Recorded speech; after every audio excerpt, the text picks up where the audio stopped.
Hello everybody, it is Friday. What is it? I forget the date. It is another episode of Facebook Live Fridays, and welcome, and I'm waving hello to you from my office here in Vancouver, Canada. It is slightly overcast today. I don't know where the spring went. It was so warm and then it got really cool, and so today I'm wearing a sweater. I'm feeling really cozy right now, and so happy to be here. I'm really loving these Facebook Live videos that I'm doing, and I hope you do too. This month the theme continues to be conscious sales, and we just completed, I believe it was earlier this week on Monday, we just completed our live workshop as well as a webinar. So those of you who were here and participated both at the live workshop and the webinar, so good to see you, and I hope that you got some great nuggets to take back and apply to your business. Pro just flew by. And today, my topic, still on the subject of sales, that's the theme of the month of March. And I believe, if I'm not mistaken, this may be the second to last, if not the last, Facebook Live on sales. And my topic today is a question that I got asked at a workshop. And that is, what is your best success story and the biggest mistake that you made in sales? And actually, I'm going to answer this question, but I'm also going to put it out to you, my community, my viewers, people who are following this work that I'm doing. What is your biggest success story in sales, and what is the biggest mistake that you made? I'm going to put it out to you, and I invite you to share with me either in the comments or email me, because I would love to share that. I think stories are so powerful as learning tools. Human beings, we evolve out of these tribal communities where in the evenings, back in the day when there was no light, as in artificial lighting, right? When it got dark at night, humans sat around fires and told stories. It's actually one of the fundamental ways that we learn, and one of the fundamental ways that we can grow and also feel supported in the community, especially as we are on the journey of growing our businesses or growing our careers, if you are an executive watching this. And so to dive right in and answer the question, biggest success story, it's hard for me to pick, actually. I've had many different cycles of sales experiences and in different industries. But today I'll choose to share about one experience that I had that would likely, I wouldn't categorize this as a, extraordinary success, because, it was an experience where I actually put a lot of effort into the sales project, and it did garner some results. But I share this with you because there's a lot of you I know that are practicing cold calling, especially for those of you that are in more traditional businesses. I know I've got a colleague here in our offices that is in security, for example. He has a security business, and security is a very seasonal kind of business. And at one point, just in January, it was a slow season, and he was doing cold calling. So sometimes we do have to cold call. I got a feedback last time that, are you against cold calling? No, I'm not against cold calling. But just to keep in mind that, if you do have to do it, then do it. You can also do it consciously, right? So I want to share a story of back in 2013, if I'm not mistaken. Actually, could be 2012, 2013. I was in the trading business, and we were exporting luxury products all over the world. And we were, my former business partner and I, we were running short on cash flow. And we had this bright idea to not only sell product, but to sell marketing services, like a translated marketing services, to create like brochures and sort of, info sheets for the products that we're selling, but translated. And we created this marketing package that was $500 that includes translation and, desktop publishing and electronic sort of PDF of their flyer in different languages. The main one being Chinese, because we were exporting a lot of products to China at the time. So we had just off the cuff created a new product and service that hadn't been offered. And because we were at a time in our business that was sort of, slow, we needed to come up with a creative idea to, sort of inject some more cash flow into our business. And so my role was to literally cold call 300 of these businesses are suppliers, okay? And they were all over British Columbia. And it was literally cold call, because we weren't, really, it wasn't a typical business call where we're asking about their product or how much inventory they had to sell. It was more about to sell something new. And this entire project took place within 2 months, during which I cold called about 300 suppliers. And what a great experience. So if you ever have the opportunity to do this, whether you're starting up your own business in an industry that you're not familiar with and you have to cold call, or otherwise you're cold calling for a different reason, right? I believe it's worth trying, where you create a big list and you just pick up the phone and start calling. And in this day of internet, social media, it can be, counterintuitive to do the sort of old school way of selling via cold calling. But in my experience, it's actually one of the best ways, especially, like I say, if you're in a more traditional industry. So the result of this is I managed to connect with about 50. So out of 300, there were like a couple dozen that just, a few dozen actually, that, their phone numbers didn't go anywhere, and the line just, it didn't go through, basically, because we got these listings from a source, right? And so didn't reach anybody for a lot of them. A certain percentage of them getting through, but didn't get a call back, or just didn't get to speak to a person. About 50 of them, we managed to speak to the decision maker. And then for about 30 of them, we managed to sell these packages.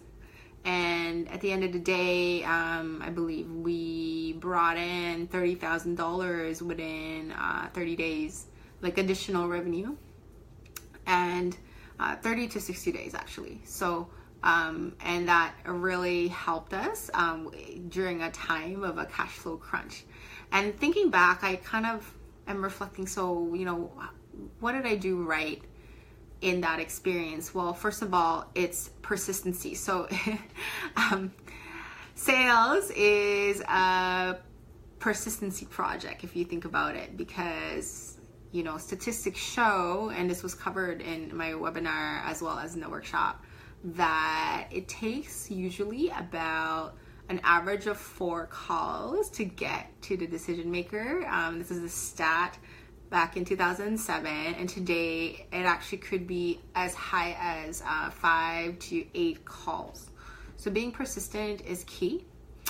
And secondly, when you're doing something like a cold call, it's important to recognize that even though you have a big list to begin with, you may end up connecting only with a small number, and then you may end up closing an even smaller number, right? And so from 300 to 30 I mean, that's technically 10%.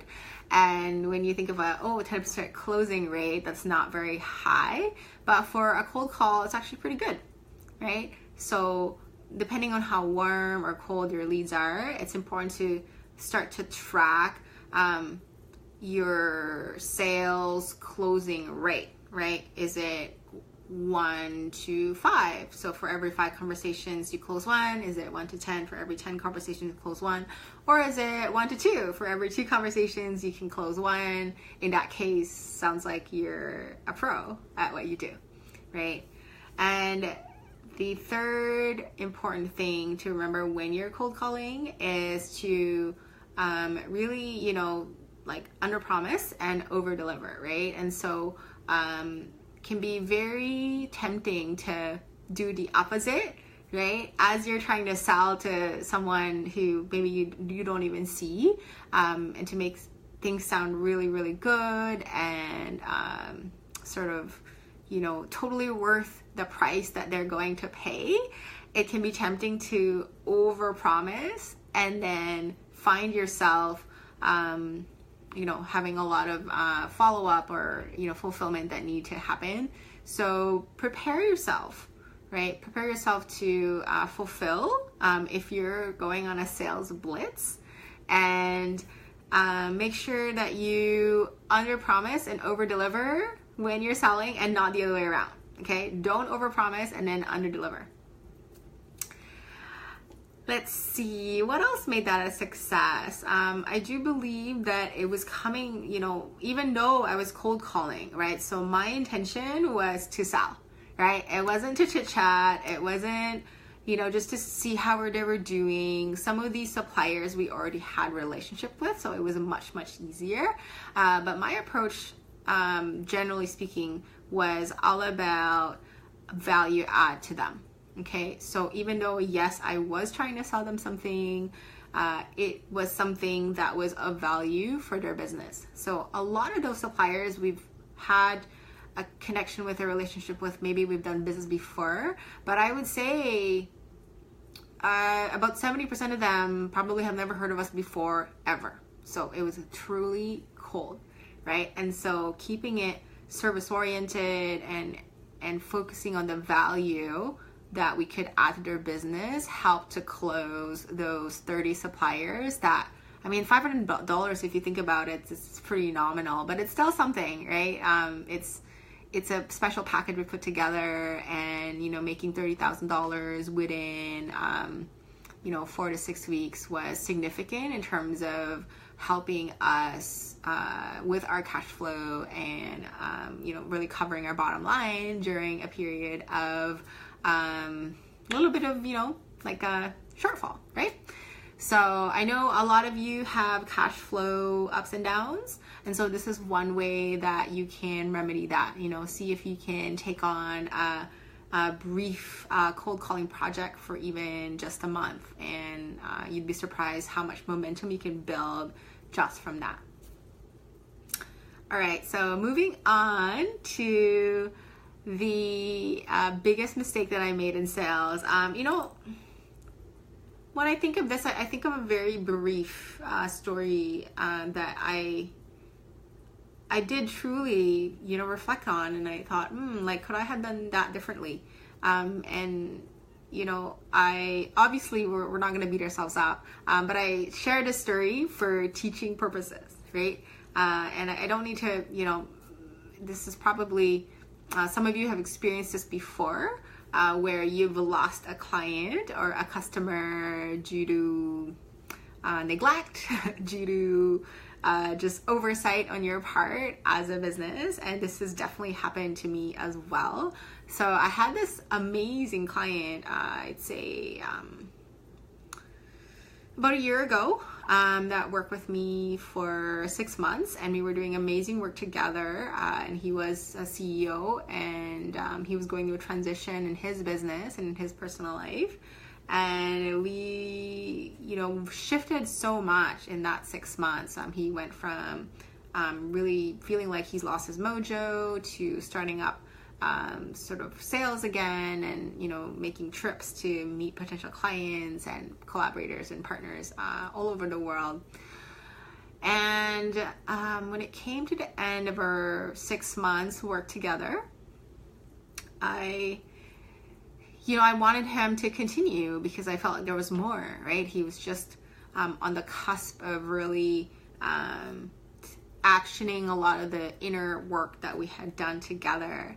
And I don't know, for some reason at the time, I had this particular mentor who had given me advice about raising my rates, right? And not to say there's anything wrong with raising your rates, but I was torn because, I had this wonderful client and I knew that I could do more with him. And at the same time, I was torn between, do I keep the rate that he was paying me from previously, because I had since then raised my rates, or do I re-enroll him at my new rate? And I was so torn about it, and I thought, well, I know that I could definitely add more value to his business, and there is more work coming up if we were to continue to work together, right?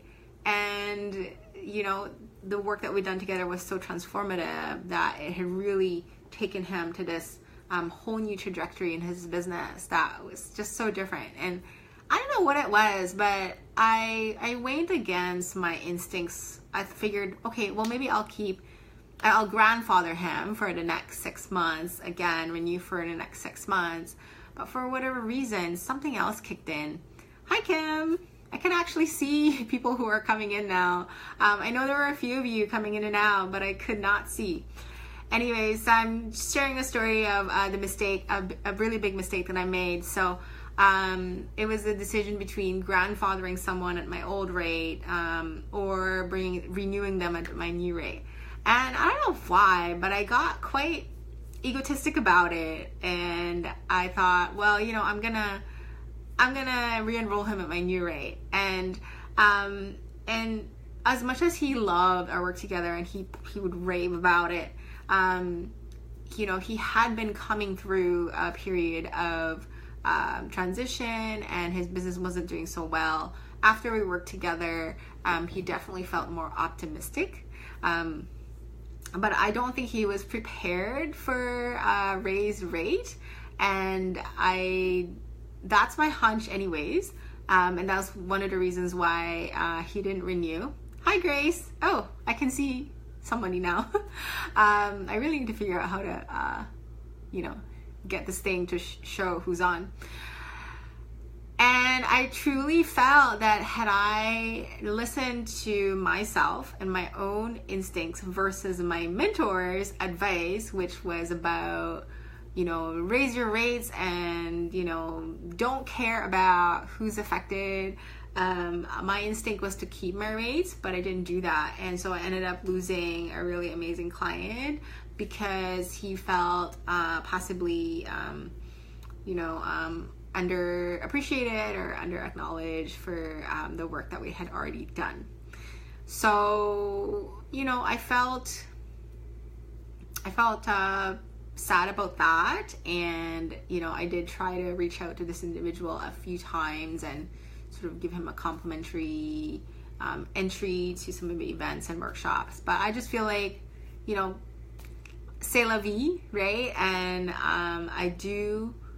I have no doubt that he is in a better space, right, because of our work together. But I kind of wish that I didn't sort of jump on him in terms of my new rate, and perhaps he wasn't really prepared for that. My instinct was he would have renewed if it had stayed the same, or not, So raising your rates versus not raising your rates is one of the things that I also hear a lot. Sometimes business people struggle with when to raise your rates and when not. And so I share this example to you just to illustrate that it does happen, right? Sometimes we lose clients and customers because we've raised our rates, right? And if you're raising your rates in integrity, then, there's no reason to feel wrong or bad about it, right? And take take your existing customers into account when you're raising your rates. I'm a believer in rewarding loyalty. I never thought I'd talk about this, but since it's relevant. So rewarding loyalty. So when you have a client or customer that's been with you for years, when you raise your rates, maybe give them a period of 6 months or a year, depending on whatever it is you're selling. If it's a product, then for a certain volume of product at your old rate, and make sure they're prepared for your new rates, and don't give them sticker shock. Right? Otherwise, they might turn their back on you and they might be very, very unhappy. I know that, for example, cell phone companies here in Canada, they're very, very expensive, and loyalty is a big deal. You can see these sort of like customer wars that they go on. It's like, you can get this for this price and this package for that price, and they're constantly like vying for these customers. And I know I don't feel so jazzed when my cell phone company, whom I've been for, 17 years, right? That, I want to feel like, because I've been loyal, that I am taken care of, that they're not going to, ding me this or ding me that, and that they, would be happy to give me a preferred rate because of my loyalty. So, it's the same with whether you have a multinational corporation like cell phone companies, or if you have a small business selling, like products, widgets, right? It's the same principle applies. All right, so we're nearing the end of our time here, and I just want to thank you for tuning in. I want to take you on a quick sneak peek. Next month, the topic is going to be leadership, power, and influence. And just quick check on the dates. I do believe next Friday is still March. So next Friday's Facebook Live is still going to be on sales. And as always, I welcome your questions. I will answer them on the Facebook Live.